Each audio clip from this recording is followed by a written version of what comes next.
Les difficultés de communication sont présentes assez tôt dans la maladie et progressent jusqu'à la toute fin. Il s'agit d'une source importante de frustration et de limitation, autant pour la personne atteinte que pour les aidants. Afin d'assurer le bien-être de la personne atteinte et d'éviter son isolement, il est très important de maintenir la communication sous une forme ou une autre. Il arrive que la personne atteinte soit capable de faire une demande à un moment et d'en être incapable à un autre moment. Il ne s'agit pas d'un caprice puisque la personne n'a aucun contrôle sur cette situation.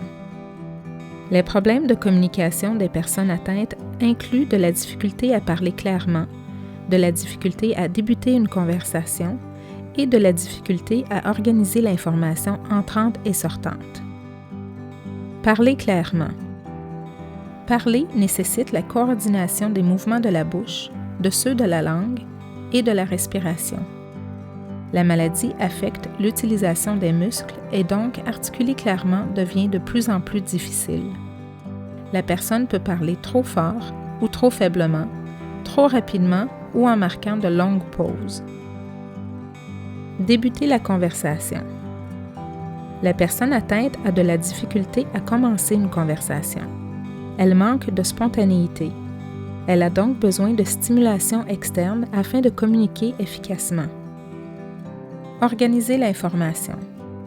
La personne atteinte a de la difficulté à mettre sa pensée en mots. Elle a accès à moins de vocabulaire et certains mots sont difficiles à trouver. Il lui est difficile de comprendre les informations complexes, d'organiser l'information et de prendre une décision. Sa mémoire courte est atteinte et sa concentration est moins bonne.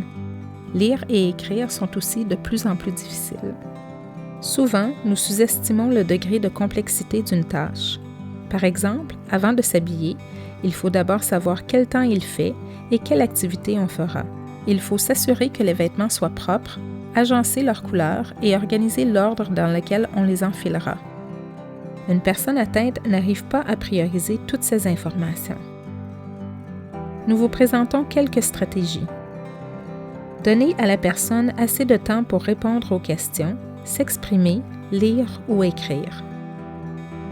Il n'est pas nécessaire de parler lentement. Utilisez plutôt des phrases courtes et simples. Modifiez la façon de poser les questions en donnant des choix de réponse, de préférence 2 choix. Ne parlez pas pour la personne. Demandez à la personne de répéter s'il le faut.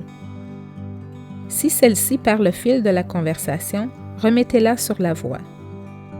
Ne négligez pas le langage non verbal, c'est un aspect important de la communication. Demandez des services d'orthophonie.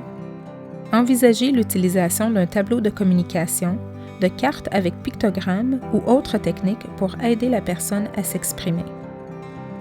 Créez un album de famille ou un livre de souvenirs pour initier ou alimenter des conversations. Si la personne perd sa capacité de s'exprimer, n'arrêtez pas de lui parler.